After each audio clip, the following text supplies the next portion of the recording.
Je m'appelle Yolande Rouillet, j'habite en Espagne et je voudrais un peu parler de la situation des religions dans ce pays. L'Espagne n'est pas un pays laïque proprement dit, mais c'est un pays qu'on pourrait dire non confessionnel.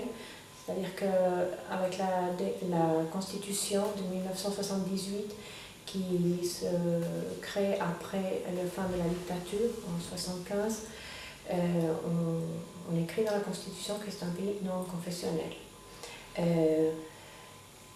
Un pays qui sort d'une dictature, qui a eu un accord avec l'Église, qui a reçu tout l'appui de l'Église. Donc les militaires qui se sont soulevés contre le gouvernement républicain en 1936 ont reçu l'appui de l'Église officielle et du Vatican.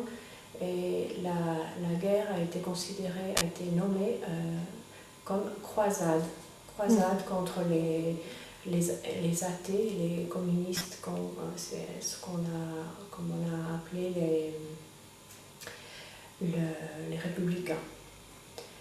Et durant toute la guerre et la dictature, l'Église et le pouvoir ont été très unis. Et en Espagne, c'est un pays d'une grande tradition catholique, mais bien sûr la dictature a marqué. En fait, il y a un accord entre l'Église et le Vatican depuis longtemps qui est encore en vigueur, qui a été renouvelé, qui vient de l'époque de la dictature et qui oblige le gouvernement de la démocratie à continuer à avoir une relation spéciale avec l'Église. C'est-à-dire que, par exemple, dans l'enseignement de la religion, c'est l'État qui va payer les professeurs qui enseignent la religion. L'enseignement de la religion est dans l'école publique aussi. Alors c'est l'État qui paye les professeurs de religion et c'est l'Église qui choisit les professeurs et qui peut donc décider si ces professeurs non seulement ont les connaissances nécessaires pour enseigner la religion, mais si leur vie personnelle correspond à l'idéal catholique. Il y a eu des cas de personnes qui étaient divorcées et qui vivaient avec d'autres personnes, ou qui vivaient avec d'autres personnes sans être mariées, et ils ont perdu leur place. On ne leur a pas dit directement la raison, on n'a pas voulu avoir une conversation avec ces personnes et on les a renvoyés. Il y a eu des recours qui ont été faits, mais finalement, ils n'ont pas pu reprendre leur place. Donc dans les écoles publiques d'État, il y a la possibilité actuellement de ne pas avoir l'enseignement de la religion. Alors il y a eu un grand débat pour ça, et ces dernières années, il y avait un courant qui demandait que l'enseignement de la religion ne se fasse plus dans les écoles. Mais pour l'instant, ça continue cette situation. Donc tous les élèves ils ne sont pas obligés de suivre la religion. Ils ont cette possibilité et sinon ils ont une branche alternative. D'autres religions peuvent aussi avoir l'enseignement payé par l'État, mais en fait, comme il faut avoir un minimum d'élèves par lycée ou par collège, donc seulement dans les grandes villes comme Madrid ou Séville, Barcelone, où les élèves de religion juive ou musulmane ont vraiment cette possibilité. Il y a bien sûr des partis de gauche qui demandent que la religion ne soit plus une branche qu'on enseigne à l'école. Et il y a des courants de droite ou d'extrême droite ou des courants intégristes qui demandent au contraire que la religion soit qu'on conserve seulement la possibilité de l'enseignement de la religion catholique. Et qui ont fait une campagne par exemple pour que l'Union européenne que dans la Constitution on inscrive que l'Union européenne a des racines judéo-chrétiennes. Je ne dirais pas que ça a été un grand débat, mais bon, les personnes qui suivent l'actualité ont été conscientes. On a souvent dit que c'était la Pologne et l'Espagne qui pressionnaient un peu, qui faisaient pression pour inscrire ça dans la Constitution. Bon, les partis de droite, bien sûr. Peut-être qu'il y a là une espèce de dichotomie entre ce que réclame l'Église et ce qui existe réellement. Parce que l'Espagne, qui était un pays très catholique, maintenant quand on va dans les églises, on voit qu'il n'y a plus tellement de fidèles. Si on continue à faire des cérémonies religieuses, mais dans sa vie privée, on voit qu'il y a une grande libéralisation, des personnes qui se considèrent catholiques, qui sont mariées à l'église, qui baptisent leurs enfants, mais qui acceptent le divorce, qui acceptent l'avortement. Sur la loi, il y a les 3 raisons principales: violation, danger pour la mère, malformation du fœtus. Et il y a une pression pour obtenir aussi un danger psychologique pour la mère. Ça dépend aussi des cliniques, des hôpitaux. Dans les hôpitaux qui sont publics de la sécurité sociale, on fait surtout les avortements dans ces cas. Et il y a aussi des cliniques privées qui, en parallèle, pratiquent les avortements d'une façon plus large. On peut trouver dans certains hôpitaux un refus à faire les avortements. On sait que dans certaines communautés, comme à Navarre, où il y a beaucoup d'influence, on a peu ou on n'a pas d'avortement, qu'on ne peut pas les obliger. Oui. Actuellement, en Espagne, on commence enfin à parler de ce qui s'est passé pendant la guerre civile et surtout la post-guerre, et enfin toute la dictature, mais la violence, les assassinats ont eu lieu surtout pendant la guerre civile, et dans les 3-4 années qui ont suivi cette guerre, jusqu'au moment où le nazisme a commencé à perdre la Seconde Guerre mondiale. Il y a eu en Espagne beaucoup d'assassinats contre les gens qu'on considérait qu'ils n'étaient pas d'accord avec le régime ou qui étaient de l'opposition.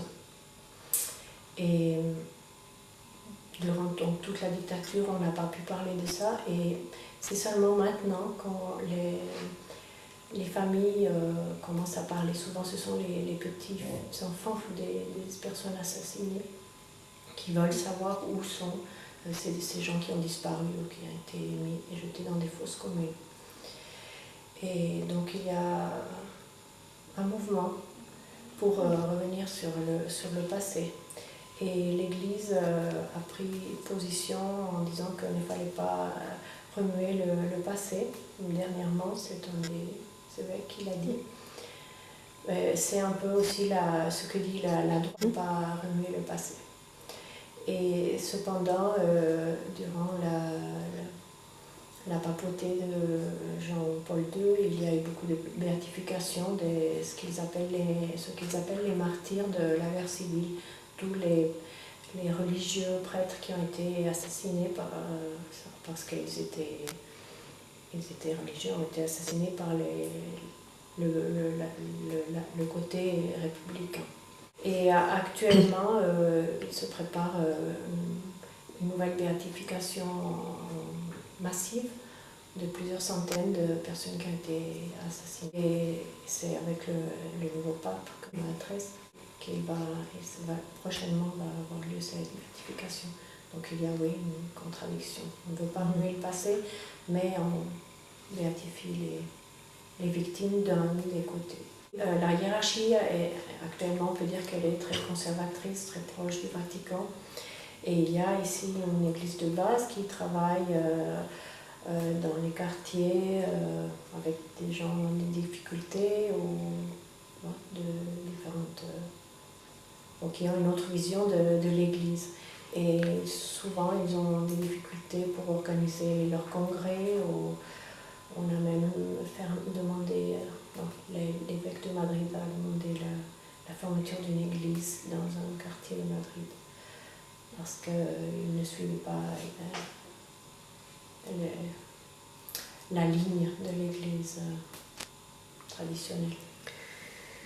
Est-ce que les gens réagissent au fait qu'il y a maintenant plus de musulmans en Espagne et avec des demandes d'égalité par rapport aux autres religions? Oui, par exemple sur les lieux de culte. Oui, c'est quelque chose de nouveau parce que maintenant les groupes de musulmans peuvent faire leur culte dans des locaux qui ne sont pas toujours bien adéquats et demandent d'obtenir un terrain par exemple pour construire une mosquée et parfois, selon la loi, ils ont le droit de le faire, mais il y a une opposition des communes ou de la population des environs qui n'acceptent pas. Donc, il y a un problème, c'est un problème qui commence à surgir. Et du côté de l'administration, on pense qu'ils ont le droit de le faire, mais la gauche en général demande qu'il y ait une totale séparation de l'État et de l'Église. Et le problème aussi qu'il y a, l'Église possède énormément de monuments. Bien sûr, il y a énormément d'églises, de cathédrales, et l'Église dit qu'elle n'est pas capable d'entretenir tous ces monuments. C'est donc reçoivent une aide aussi de l'État pour l'entretien. Donc ici, il y a aussi un problème difficile à résoudre, parce que ce sont souvent aussi des monuments historiques. Quand on fait notre déclaration d'impôt, on a deux cases où on choisit, il y a un pourcentage qui va soit à l'Église, soit à d'autres organismes comme organisations non gouvernementales. Alors on choisit l'Église, normalement jusqu'à maintenant c'était l'Église catholique et officielle, et ceux qui ne veulent pas, ils peuvent choisir cette autre case. Mais si on ne marque pas la case, l'argent va à l'Église. Pourquoi est-ce qu'on a laissé cette possibilité de ne pas marquer cette case? C'est assez curieux. Parce que comme il y a eu tellement de répression dans le passé en rapport avec la religion, il y avait des gens qui ne voulaient pas se prononcer. Est-ce que les féministes sont sensibles à la question de la laïcité en ce moment? Oui, il y a des débats. Ce n'est pas aussi important ou virulent qu'en France, mais oui, on commence à parler du voile, le problème aussi de l'excision. On a donné la protection à certaines enfants ou jeunes filles pour empêcher qu'on les emmène dans leur pays pour faire l'excision. Et c'est un débat qui commence à exister. Dans les premières années de la démocratie, il y a eu d'énormes luttes féminines des femmes premièrement pour le divorce, au début des années 80. C'était avant le gouvernement socialiste, donc 79, 80, cette période. Et c'était un grand débat, le divorce. Et puis ensuite l'avortement, oui, dans ces cas.